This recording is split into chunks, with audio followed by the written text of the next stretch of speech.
Dalam seri ke-119 ini didukung oleh para pemain Ferry Fadli sebagai Arya Kamandanu, M. Abud sebagai Arya Dwi Pangga, Andang Karim sebagai Rake Patanjana, Rara Putri sebagai Sunggi, Iwanda Arta sebagai Pamungsu, Neni Haryoko sebagai Nyi Pamungsu, Hari Akik sebagai Empu Hanggareksa, dan Asdi Suhastra pembawa cerita. Selamat menikmati.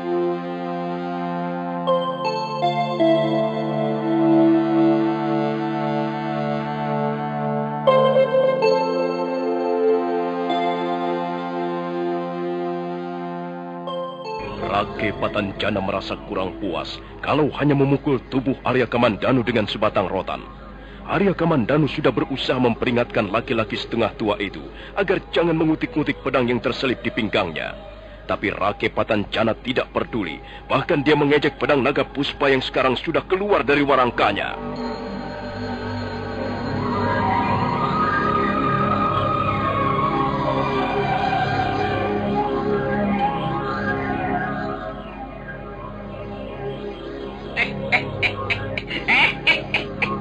Pedang apa ini? Baru kali ini kulihat sebilah pedang seganjil ini. Kembalikan pedang itu. Sarungkan kembali pedang itu, Rake Patanjana. Kukira dia ini bukan pedang, melainkan sebongkah besi tua yang dicetak menjadi mainan anak-anak.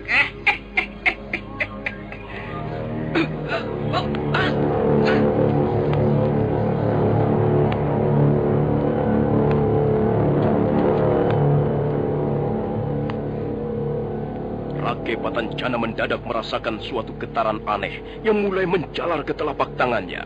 Dan getaran itu terasa semakin dahsyat. Kemudian merasakan suatu kekuatan raksasa yang mulai menghisap tenaganya. Ada apa dengan pedangmu ini, Kamandanu? Cepat kembalikan ke sarungnya. Cepat. Aku tidak bisa. Dia seperti mencengkram telapak tanganku.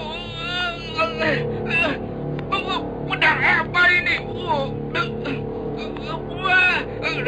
Dia seperti mempunyai nyawa.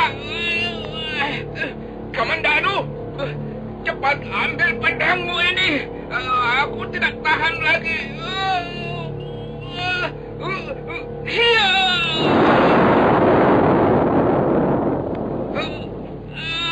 Pedang iblis.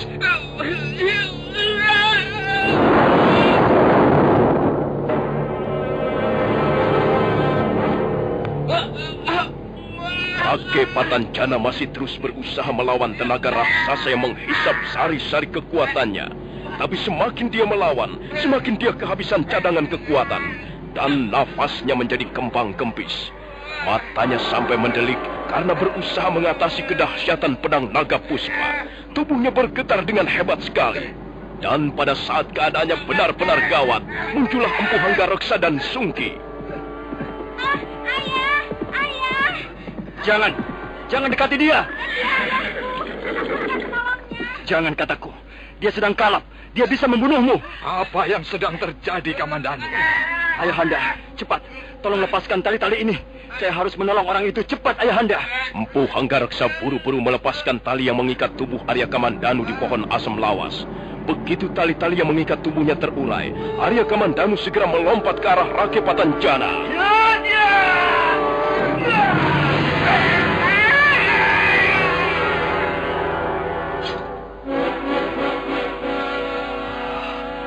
Aman sekarang. Bahaya sudah berlalu. Ayah. Apakah dia itu ayahmu? Iya, Tuan. Dia ayah saya. Gadis ini namanya Sunggi. Dia anak Rake Patanjana. Dia itulah Rake Patanjana, Ayahanda. Dialah yang menaburkan aji sirap dan menculik saya. Dia bermaksud membunuh saya di bawah pohon asam lawas ini. Oh, Ayah. Kau tidak usah khawatir. Ayahmu akan segera sadar kembali.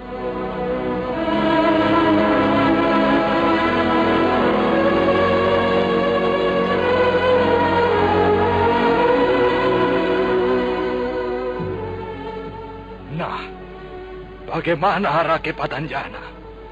Kau sudah gagal membunuh anakku. Bahkan anakku lah yang menyelamatkan nyawamu.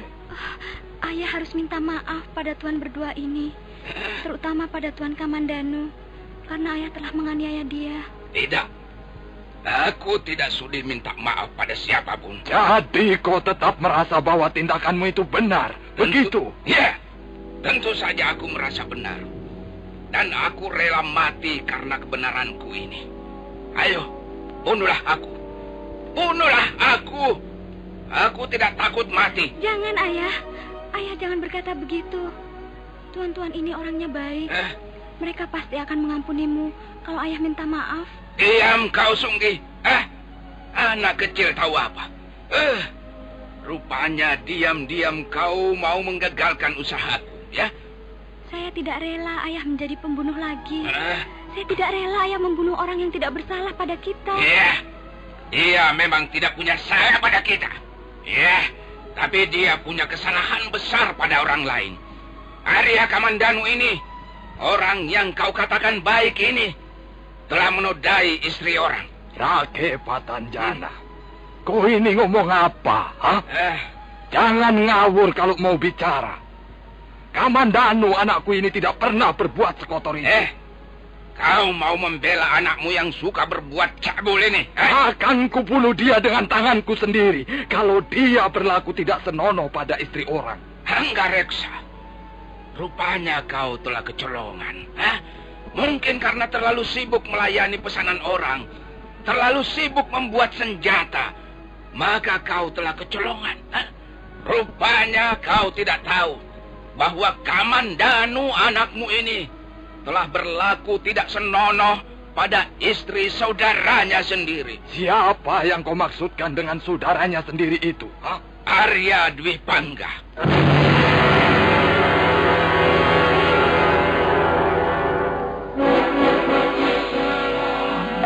Arya Dwi Pangga. Rupanya dia yang memfitnah aku.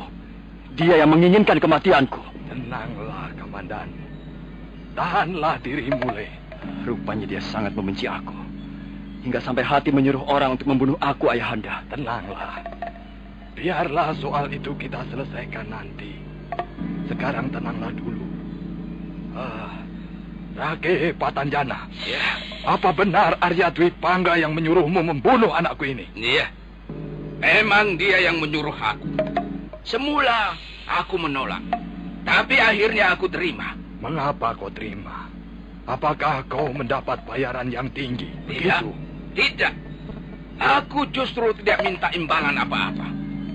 Aku terima pekerjaan itu karena aku sangat membenci manusia seperti Kamandanu. Kau sendiri tidak mengenalnya. Bagaimana kau bisa membencinya? Menurut Arya Dwi Pangga, dia sudah menodai istrinya. Dan aku sangat membenci laki-laki yang tidak senonoh. Apa kau melihat sendiri bahwa anakku ini telah menodai istri saudara tuanya itu? Tidak. Kalau kau tidak melihat sendiri, tidak membuktikan sendiri, bagaimana kau bisa mempercayai kata-katanya? Itu semua fitnah. Itu tidak benar. Arya Kamandanu, anakku ini tidak pernah melakukan perbuatan sekotor itu. Dia itulah justru yang perbuatannya tidak senonoh. Dia itulah yang kotor. Rake Patanjana, kau ini sudah tua bangka. Mestinya kau bertindak atas dasar penalaran dan bukan hanya menuruti hawa nafsu. Untung peristiwa itu tidak terjadi dan anakku sampai sekarang masih hidup. Bagaimana coba kalau anakku terbunuh, sedangkan bukan dia yang berbuat tidak senonoh? Maafkanlah perbuatan ayah saya, Tuan. Ayah saya yang bersalah. Patanjana, kalau kau masih belum percaya padaku, dengarkanlah baik-baik. Sekalipun Arya Dwi Pangga itu anakku, kalau kau masih penasaran, temuilah dia. Habisi saja nyawanya dia itu. Dia itulah biang keladi keributan di rumah kami. Dia itulah sumber malapetaka di rumah kami. Dia selalu membuat onar tentang perempuan. Sedangkan Kamandanu ini justru selalu menjadi korban perbuatan kakaknya sendiri. Kalau begitu, aku yang salah. Kau benar, Hanggareksa. Aku terlalu ceroboh, sembrono. Aku menyesal sekali. Aku minta maaf, Hanggareksa. Dan kau, Kamandanu. Aku minta maaf. Aku telah menganiaya kamu. Aku telah memukulimu dengan rotan. Aku orang tua bangka yang bodoh. Pikiranku cupat dan aku mudah dihasut orang. Aku menyesal sekali. Maafkanlah aku, Kamandanu. Maafkanlah orang tua tak berharga ini. Sudahlah. Aku sudah melupakannya. Aku sudah cukup gembira kalau Bapak Rake sadar kembali. Kasihan anak gadismu itu, Patanjana. Mengapa dia bisa lebih mengerti? Dia berkuda menempuh jarak yang cukup jauh hanya untuk mencegah perbuatan ayahnya yang dianggap keliru. Kau mestinya bangga punya anak gadis sebaik itu. Iya. Aku sudah tahu sekarang. Hatiku sudah terbuka kembali. Aku selalu dihantui peristiwa pahit setahun yang lalu.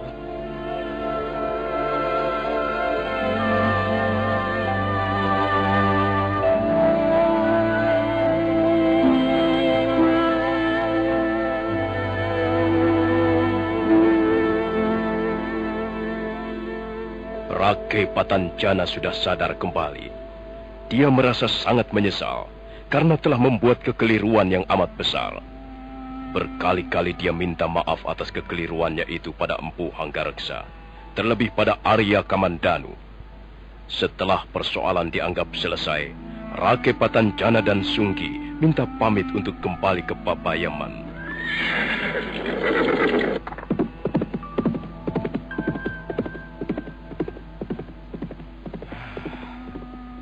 Dwipangga, Arya Dwipangga. Mengapa pikiranmu sejahat itu? Sampai hati kau menyuruh orang untuk membunuh saudaramu sendiri. Bagaimana sekarang, Kamandanu? Kau tahu apa yang sebaiknya kita lakukan? Saya ingin menemui Kakang Dwipangga. Saya ingin memastikan apakah dia benar-benar menyuruh orang untuk membunuh saya. Iya. Kalau begitu, mari kita cari dia.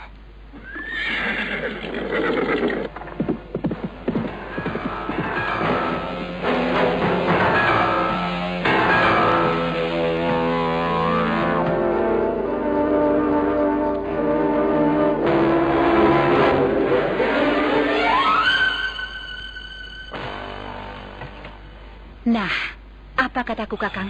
Apa kataku? Sekarang baru kau mengaku. Setelah kerepotan, kebingungan, baru kau mengaku padaku, pada istrimu. Nyai, aku benar-benar sedang kesusahan. Aduh, ini persoalan gawat. Kalau sampai Arya Kamandanu terbunuh oleh Pajineman itu, wah, bagaimana? Urusannya bisa panjang, aku bisa terlibat. Salahmu sendiri, Kakang. Mengapa kau nekat melibatkan diri? Apa kau tidak tahu bahwa membunuh orang itu bisa dihukum mati? Soalnya Gusti Dwipangga memaksa aku, mendesak terus, Nyi. Tadinya aku sudah menolak, tapi dia tidak mau mengerti. Dia nekat mau dicarikan pembunuh bayaran. Ya, aku terpaksa menurutinya. Laki-laki kau tidak punya pendirian sendiri. Nyai, lihat. Ada 2 orang penunggang kuda menuju kemari. Mana, Kakang? Wah, celaka. Katakan pada mereka kalau aku tidak ada, Nyai. Katakan. Kok aku yang kau suruh menemui mereka? Aduh, tolong, Nyi. Tolong aku. Aku takut. Aku akan melarikan diri melewati pintu belakang. Cepat, Nyi. Cepat. Temui mereka dan katakan bahwa Pamungsu pergi.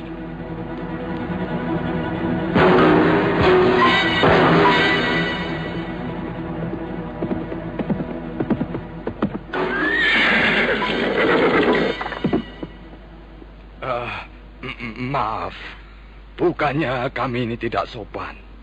kami tidak perlu turun dari kuda. Kami hanya mau bertanya, apakah ini rumah Pamungsu? Iya, benar Tuan. Tapi suami saya sedang pergi, Tuan. Oh, kami tidak bermaksud mencari suamimu.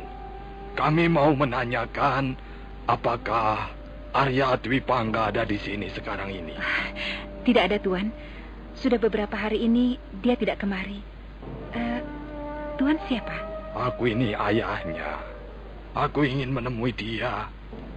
Tapi kalau dia tidak ada, ya sudah. Kamandanu, ayo kita cari ke rumahnya. Mari Ayahanda. Terima kasih atas keteranganmu, Nyi. Iya, Tuan. Silakan.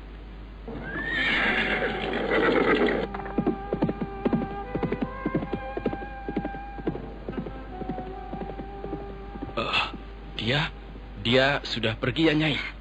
Kok masih ada di sini, Kakang?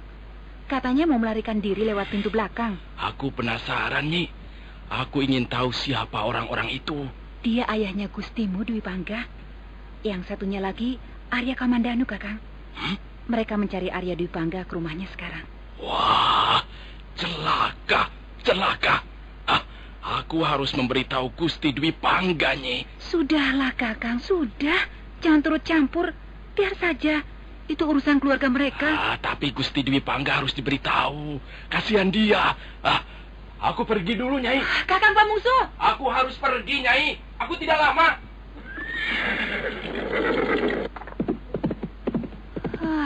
Dasar laki-laki. Kalau sedang kesulitan, bingung, lari ke istrinya. Tapi nanti kalau sudah biasa lagi, budek lagi kupingnya. Sebel.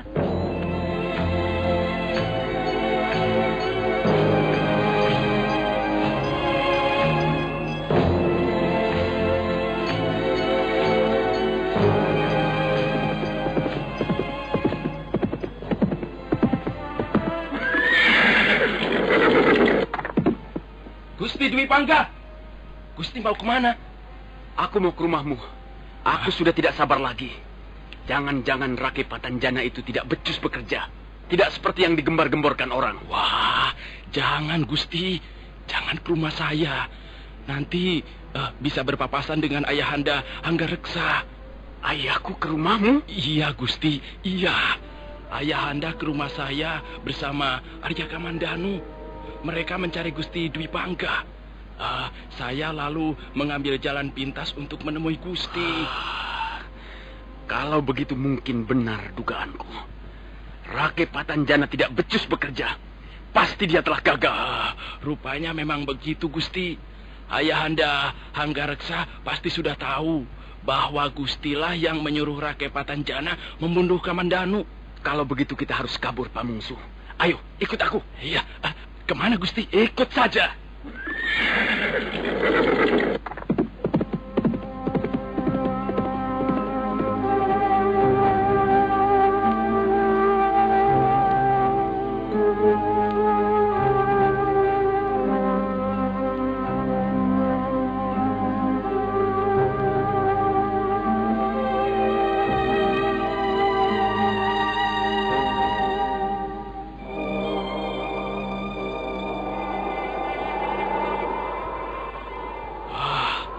Kita sudah cukup lama berkuda, Gusti.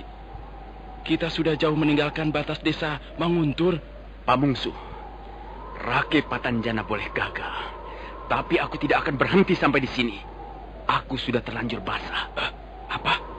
Apa maksud Gusti Dwi Pangga? Hatiku tidak pernah akan puas kalau belum bisa membalas cacat di tangan kiriku ini. Lalu apa yang akan Gusti lakukan? Dulu kau berkata bahwa kau pernah dipanggil kepala desa Manguntur. Iya. Saya ditanya tentang Nona Mesin, Gusti. Kau juga berkata bahwa kepala desa itu memberi peringatan keras padamu. Iya, Gusti. Memang begitu. Dia khawatir kalau sampai pemerintah Kediri tahu di desanya bersembunyi seorang pelarian, Gusti. Mesin memang seorang pelarian. Dia buronan pemerintah Kediri. Dia dikejar-kejar untuk ditangkap dan diadili. Dia terlibat perkara pembunuhan beberapa orang prajurit Kediri.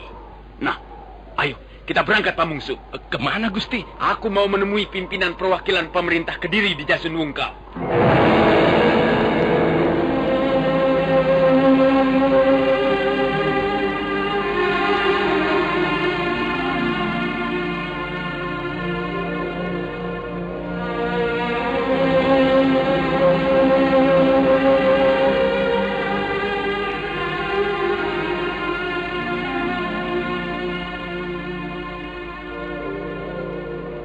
Agaknya api dendam yang membakar hati Arya Dwi Pangga tak mungkin dipadamkan lagi. Karena itu dia selalu mencari cara, baik kasar ataupun halus, untuk melampiaskan rasa dendamnya itu. Nah, saudara pendengar, bagaimanakah kisah selanjutnya? Silakan menunggu seri berikutnya. Sampai jumpa.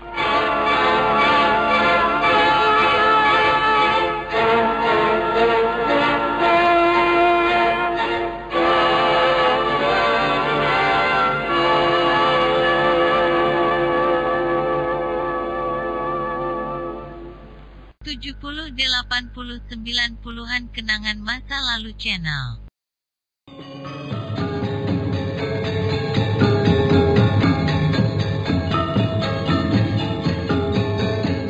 Dalam seri ke-120 ini didukung oleh para pemain Ferry Fadli sebagai Arya Kamandanu, M. Abud sebagai Arya Dwi Pangga, Iwanda Arta sebagai Pamungsu, Margaret sebagai Dewi Sambi, Suryadin sebagai Caran Lecong, Wenda Lubis sebagai Caran Bangkal, Hari Akik sebagai Empu Hanggareksa, Lili Nur Indasari sebagai Nari Rati, Nia Deviana sebagai Nyi Lemus, dan Asdi Suhastra pembawa cerita.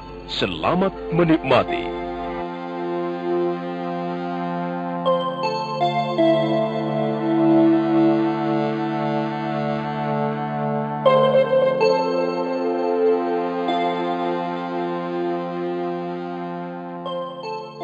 Bara api dendam yang membakar dada Arya Dwi Pangga agaknya sudah tidak mungkin dipadamkan lagi.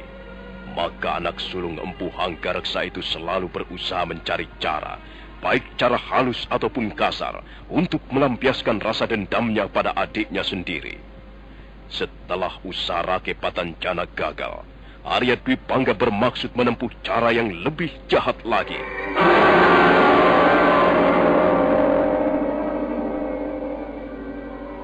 Ayo Pamungsu, ikut aku. Kemana Gusti? Aku mau menemui pimpinan perwakilan pemerintah Kediri di Jasun Wungkal.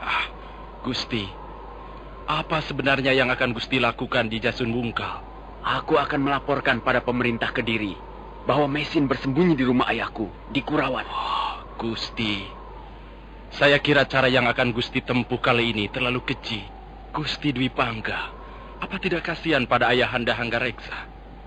Kalau Gusti sampai melaporkannya dan pemerintah Kediri tahu, bukan hanya keluarga ayahanda yang akan mendapat hukuman, tapi kemungkinan besar seluruh warga Kurawan akan kena getahnya, Gusti. Aku tidak peduli.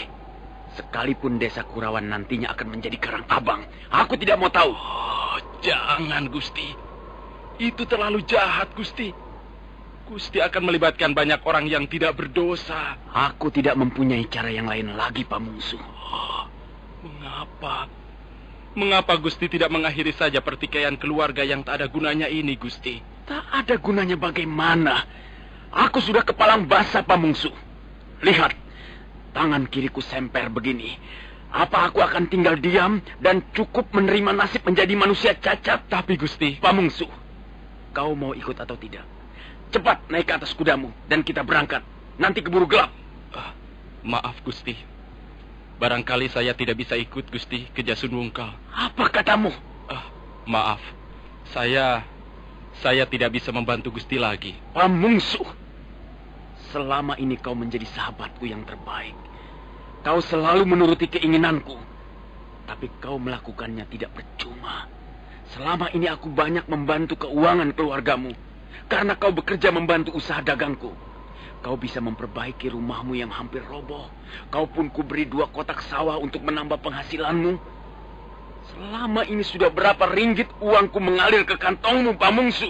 Iya, memang Gusti. Saya mengakui bahwa selama ini Gusti Dwi Pangga sudah banyak membantu saya. Dan sekarang kau keberatan. Kau menolak hanya untuk menemani aku ke Jasun Wungkal. Rupanya aku salah duga. Kau bukan sahabat sejati. Kau hanya mau uangku saja. Gusti Dwi Pangga, selama ini saya pun sudah berusaha memenuhi keinginan Gusti. Gusti menyimpan seorang wanita di rumah saya, dan saya pun tidak keberatan, walaupun saya harus sering bertengkar dengan istri saya. Gusti minta diantar ke Pabeyaman. Saya antarkan.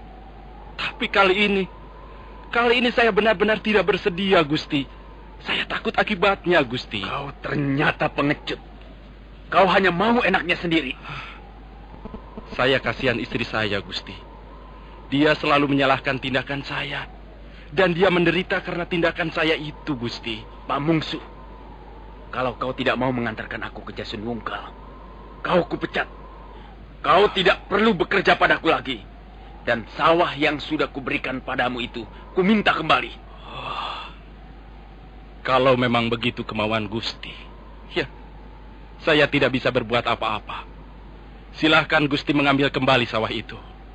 Kau harus bersiap-siap menjadi orang miskin lagi, Pak Mungsu. Baiklah. Dulu memang saya miskin. Kalau memang nanti terpaksa menjadi miskin lagi, ya, akan saya terima. Bagus. Mulai hari ini kau sudah bukan sahabatku lagi, Pak Mungsu. Kalau suatu ketika nanti kau kesulitan uang, jangan coba-coba datang ke rumahku lagi. Gusti, apakah Gusti jadi akan ke Jasun Wungkal? Aku tidak sudi bicara denganmu lagi. Gusti Dwi Pangga, hati-hatilah, Gusti. Aku tidak butuh nasihatmu.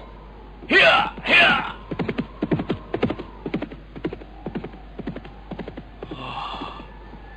Gusti Dwi Pangga, mengapa api dendam harus membakar dadanya?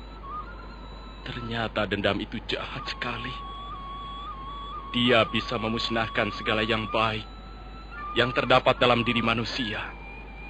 Oh, kasihan. Aku tidak bisa membayangkan apa yang akan terjadi atas keluarga Empu Hanggareksa.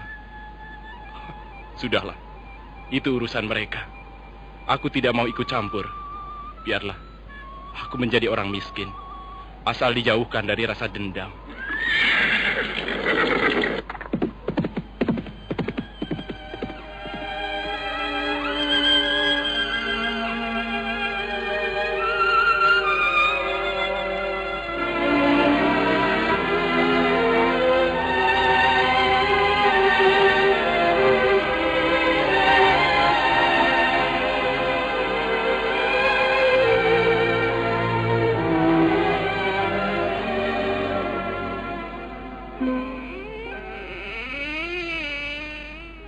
Nyi Lemus, kau tidak melihat Kakang Dwi Pangga? Tidak, Nini. Kalau begitu, dia sudah pergi lagi. Baru 1 malam di rumah, dia sudah pergi lagi. Apa dia tidak pesan apa-apa, Nyi? Tidak, Nini. Gusti Dwi Pangga tidak pesan apa-apa. Tadi pagi, saya hanya melihat beliau membersihkan badan di sumur belakang. Lalu saya tidak melihatnya lagi. Kudanya juga tidak kelihatan. Ada apa, Nini? Aku takut, Nyi. Kakang Dwi Pangga semalam kelihatannya sangat gelisah. Ketika kutanyakan sebabnya, dia tidak mau terus terang. Malah marah-marah. Perasaanku tidak enak, Nyi. Sudahlah, Nini. Tidak usah terlalu dirisaukan. Nanti juga Gusti Dwi Pangga pulang. Kakang Dwi Pangga selalu mengeluh tentang tangan kirinya yang cacat, Nyi. Dan setiap dia memandang jari-jari tangannya yang kaku, dia kelihatan sangat marah.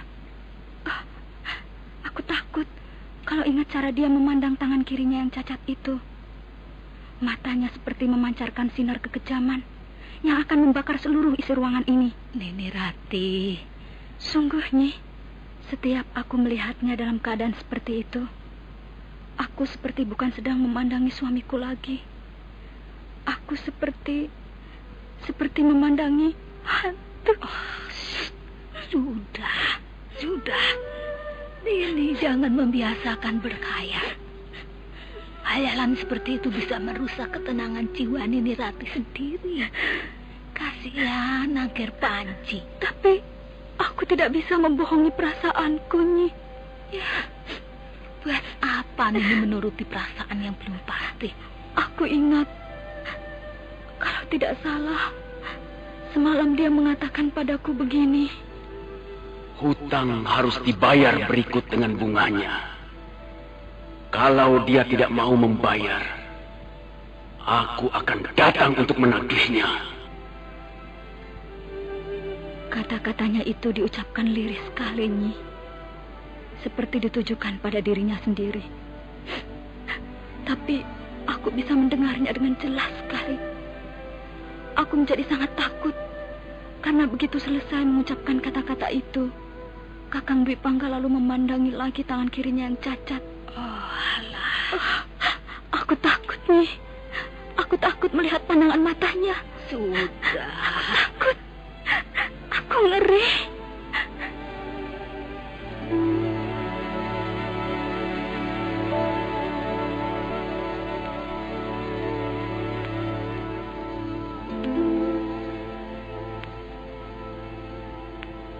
Iya. Jadi pedang naga puspa ini ciptaan Kakang Ranubaya. Benar, Ayahanda. Paman Ranubaya menciptakan pedang pusaka ini di negeri Mongolia. Karena diduga ada usaha-usaha pembunuhan atas diri Paman Ranubaya. Iya. Maka beliau mempercayakan keselamatan pedang ini pada Lusisan, suami Mesin. Mereka lalu membawa lari dari istana kaisar.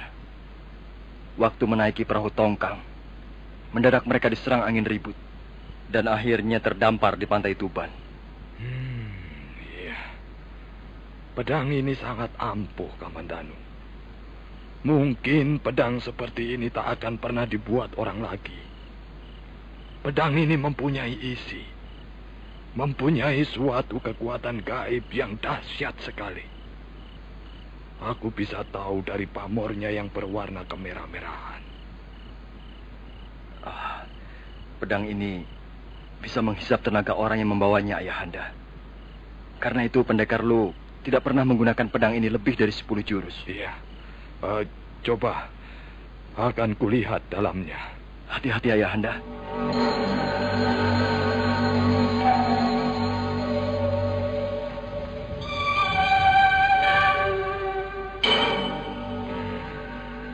Benar. Aku dapat merasakan getarannya.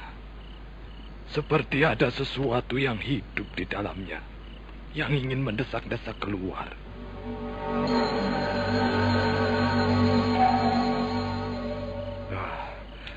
Senjata seperti ini memang jarang dibuat orang. Karena itu dia seringkali menjadi rebutan orang. Banyak pendekar menginginkan senjata yang ampuh untuk menaikkan pamor kependekarannya.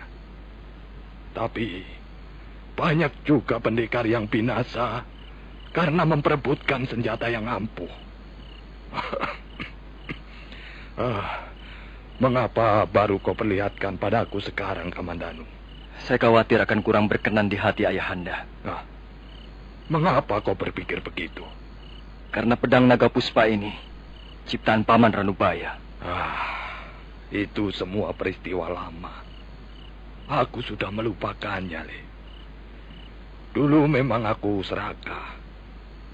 Ayahmu ini dulu gila pangkat, gila hormat, gila nama baik dan harta. Dulu aku berpendapat bahwa manusia hidup harus punya pangkat, punya kedudukan, punya nama baik, punya harta, dan punya hubungan dekat dengan kalangan istana. Aku seringkali berselisih pendapat soal ini dengan Kakang Ranubaya. Ternyata Kakang Ranubaya yang benar. Buktinya kau lihat sendiri sekarang ini. Aku tak punya apa-apa lagi. Begitu pemerintah Singasari jatuh, Empu Anggariksa ikut-ikutan jatuh. Tapi Paman Ranubaya juga tidak bernasib mujur, Ayahanda. Beliau sampai terbuang ke negeri seberang. Sampai sekarang tak seorang pun tahu nasibnya. Ya. Nasib orang memang tak bisa ditebak, Le.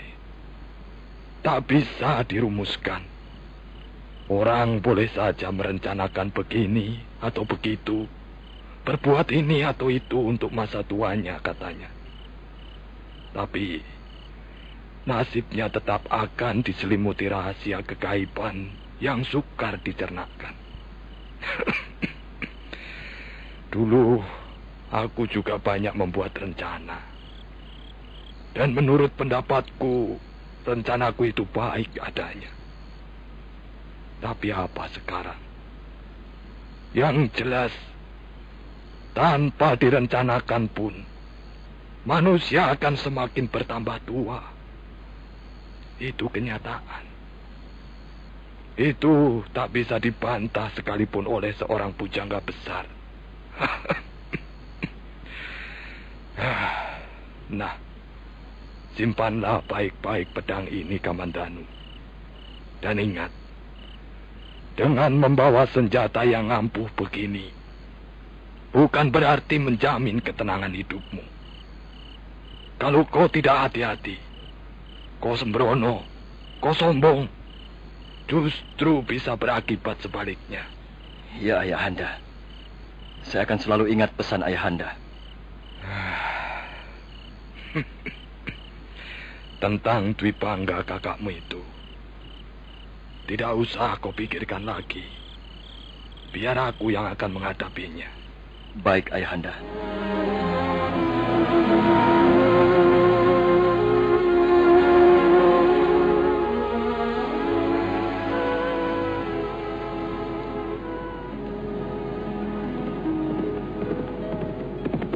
Hei, berhenti! Berhenti! Ada apa, Tuan? Kurang ajar. Turun dari kudamu. Kau pikir kau ini siapa? Ha? Berani bicara dengan kami dari atas kuda. Turun! Baik, Tuan. Baik. Maaf, Tuan. Saya tidak tahu. Goblok! Setiap orang mesti tahu bahwa bicara dari atas kuda itu tidak sopan.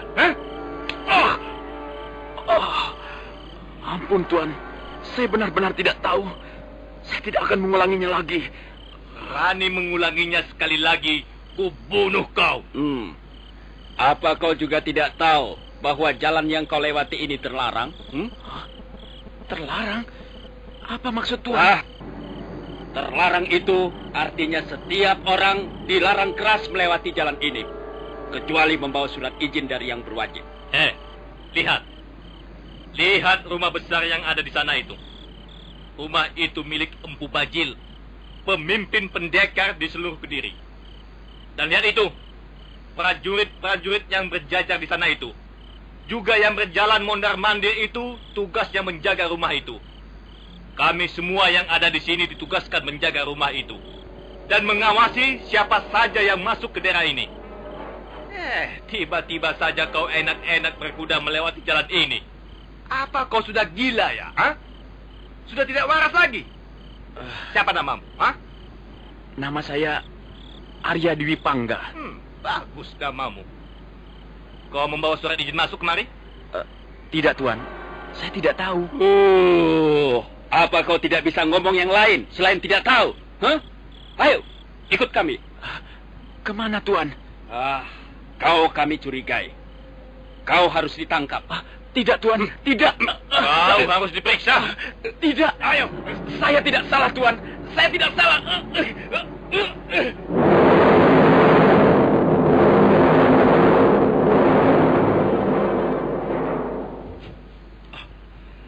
Nini Dewi. Ada apa ribut-ribut di sini, Jaran Bangka? Jaran Lejong. Orang ini mengaku bernama Arya Dwi Pangga, Nini Dewi. Dia kami tangkap karena tidak mempunyai surat izin melewati jalan ini. Begitu? Iya. Mengapa kau melewati jalan terlarang ini? Saya tidak tahu bahwa jalan ini terlarang, Tuanku Dewi. Mau kemana kau sebenarnya? Saya mau menghadap pimpinan perwakilan prajurit Kediri di Jasun Wungkal. Ada perlu apa kau menemui dia? Ada keterangan yang hendak saya sampaikan pada beliau. Keterangan apa? Keterangan tentang seorang wanita asing yang selama ini menjadi buronan pemerintah Kediri. Rumahmu di mana? Di Manguntur. Kau tidak main-main? Kau benar-benar akan memberi keterangan tentang wanita pelarian itu? Saya tidak berani main-main pada pemerintah Kediri. Baik, ayo ikut aku.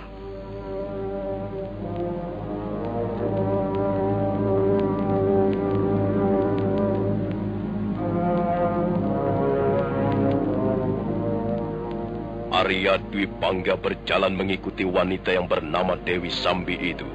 Sementara Jaran Bangkal dan Jaran Lejong meneruskan tugasnya berjaga.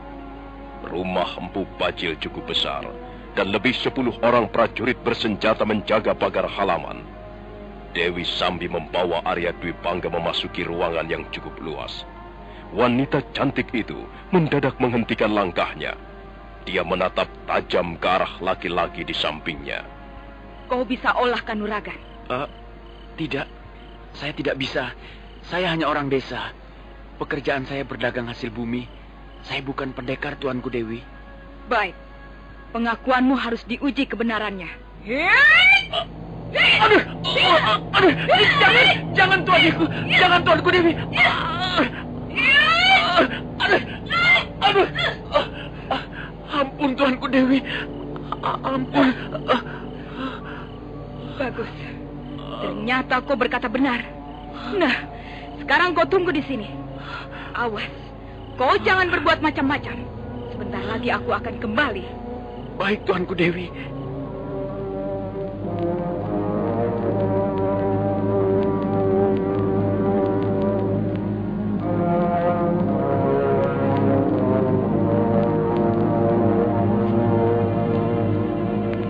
Arya Dwi Pangga merintih kesakitan sambil meraba-raba bagian tubuhnya yang terkena pukulan ataupun tendangan.